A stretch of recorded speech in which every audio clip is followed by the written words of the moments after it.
Good morning, नमस्कार, again स्वागत है आपका। मैं हूं इमरान खान। साथियों, गुप्ता अंकल को ना कैंसर हो गया। उन्होंने कभी शराब नहीं पी, सिगरेट नहीं पी, फिर भी कैंसर हो गया। इससे अच्छा तो एक इंसान जिसने ज़िंदगी में कभी भी शराब नहीं पिया है, एक इंसान किसी ने लाइफ में कभी स्मोकिंग नहीं किया, कोई नशा नहीं किया, उसको भी हार्ट अटैक आ रहा है, उसको भी कैंसर हो जा रहा है। कैसे हो जा रहा है, ये बात आज समझने योग्य है।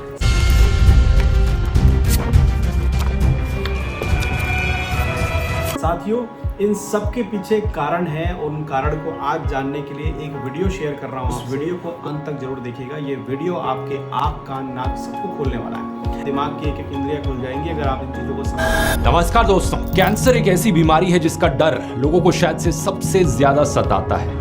क्वीन फिल्म में एक बड़ा जाना माना डायलॉग था जहां पर लीड कैरेक्टर रानी कहती है, पी लेते। गुप्ता अंकल ने कभी शराब सिगरेट नहीं पी, लेकिन फिर भी उन्हें कैंसर हो गया। इससे अच्छा तो वो पी ही लेते। ऑब्वियसली ये कॉमेडी सीन था, लेकिन बहुत से लोगों के दिमाग में यही बात एक्चुअली में होती है। कई लोग किसी ऐसे इंसान को जरूर जानते हैं जिसने अपनी पूरी जिंदगी में ना कभी शराब पी, ना कभी स्मोक किया, लेकिन फिर भी उसे कैंसर हो गया। ऐसा कैसे हो सकता है? दूसरी तरफ ऐसे भी कई इंसान हैं जिन्होंने जिंदगी भर स्मोक किया, शराब पी, लेकिन फिर भी उन्हें कैंसर नहीं हुआ।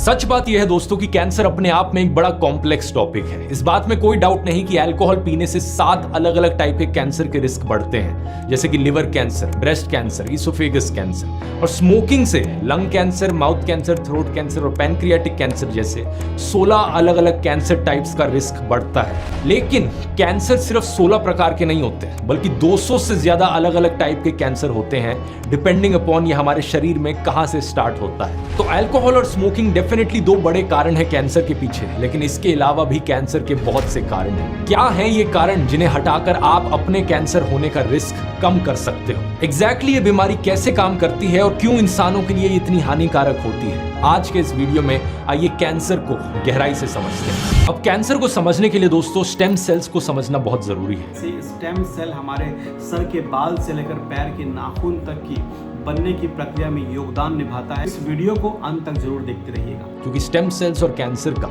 एक बहुत बड़ा लिंक है। क्या होते हैं ये स्टेम सेल्स? आप इनके नाम से थोड़ा अंदाजा लगा सकते हो। स्टेम सेल्स ऐसे सेल्स जिनसे दूसरे सेल्स बनते हैं। ये खुद को अलग अलग प्रकार के सेल्स में बदल सकते हैं। इसके साथ साथ स्टेम सेल्स खुद को रेप्लिकेट भी कर सकते हैं। यही वो सेल्स हैं जिनसे ब्लड सेल्स बनते हैं, स्किन सेल्स बनते हैं, मसल सेल्स बनते हैं। यही सेल्स डैमेज टिश्यू को रिपेयर भी कर सकते हैं और इसीलिए ब्लड कैंसर और ब्लड डिसऑर्डर के इलाज के लिए स्टेम सेल्स बहुत ही आवश्यक है। प्रेगनेंसी की शुरुआत में जब एक फर्टिलाइज्ड एग ब्लास्टोसिस्ट बनता है, एक बहुत ही अर्ली स्टेज एम्ब्रियो की बच्चे बनने से पहले, तो ब्लास्टोसिस्ट के अंदर जो स्टेम सेल्स पाए जाते हैं उन्हें एम्ब्रियोनिक स्टेम सेल्स कहा जाता है। और ये ऐसे सेल होते हैं जो बॉडी के किसी भी सेल का रूप ले सकते हैं। लेकिन अनफॉर्चुनेटली जब इंसान बड़े होते हैं, एडल्ट ह्यूमंस में कोई भी ऐसे स्टेम सेल नहीं होते जो किसी भी तरह के सेल में बदल सके। एडल्ट्स में स्टेम सेल्स, जिन्हें सोमैटिक स्टेम सेल्स भी कहा जाता है, वो शरीर के जिस टिश्यू या ऑर्गन में होते हैं उसी के हिसाब से वो डिफरेंशिएट कर पाते हैं। जैसे कि हमारे ब्रेन में जो स्टेम सेल्स हैं वो सिर्फ ब्रेन सेल्स में ही कन्वर्ट हो पाते हैं। हमारी स्किन वाले जो स्टेम सेल्स हैं वो सिर्फ स्किन सेल्स ही बन पाते हैं। और हमारे खून में जो ब्लड स्टेम सेल्स हैं वो अलग अलग तरह के ब्लड सेल्स में ही कन्वर्ट हो पाते हैं। ओवरऑल देखा जाए दोस्तों तो हमारी बॉडी में करीब 400 अलग अलग टाइप के सेल्स होते हैं, जैसे कि red blood cells, white blood cells, nerve cells, fat cells, skin sales.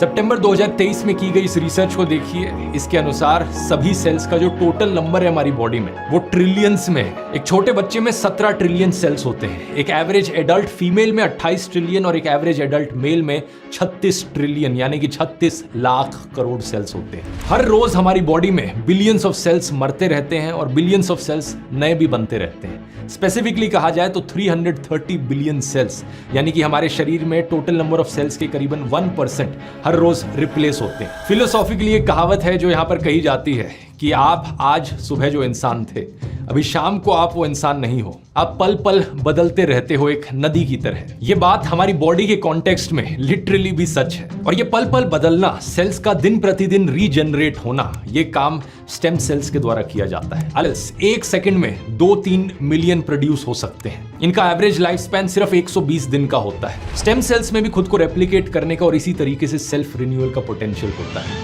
जरा सोच के देखो, ये कितनी ही अमेजिंग बात है कि हमारा शरीर कैसे हमें कॉन्स्टेंटली नया करने की कोशिश करते रहता है, कॉन्स्टेंटली नए सेल्स रीजनरेट करते रहता है। यही कारण है कि अगर आप कहीं गिर जाते हैं, खरोंच लग जाती है, तो कोई बड़ी चीज नहीं, क्योंकि आपके स्किन सेल्स रीजनरेट हो जाते हैं। अगर आप ब्लड डोनेट करते हैं अपना, तो ब्लड वॉल्यूम यानी कि प्लाज्मा केवल 24 घंटे में रिस्टोर हो जाता है। जितने ही रेड ब्लड सेल्स आपने किसी और को दिए, 4 से 6 हफ्ते में वो वापस आ जाते हैं। ये पूरा मामला है रिप्लेनिशमेंट का, रिपेयर का और रीजनरेशन का। तो मोटे मोटे तौर पर देखा जाए, अगर हमारे सेल्स में कोई डैमेज पहुंच रहा है तो हमारी बॉडी के पास सिक्योरिटी गार्ड जीन्स है, फिल्टर जीन्स है, मैकेनिक जीन्स है। इन सब के द्वारा हमारे डैमेज्ड सेल्स को बढ़ने से रोका जा सकता है, रिपेयर किया जा सकता है या उन्हें बॉडी से हटाया भी जा सकता है। लेकिन सोचने वाली बात यह है कि तब क्या होगा अगर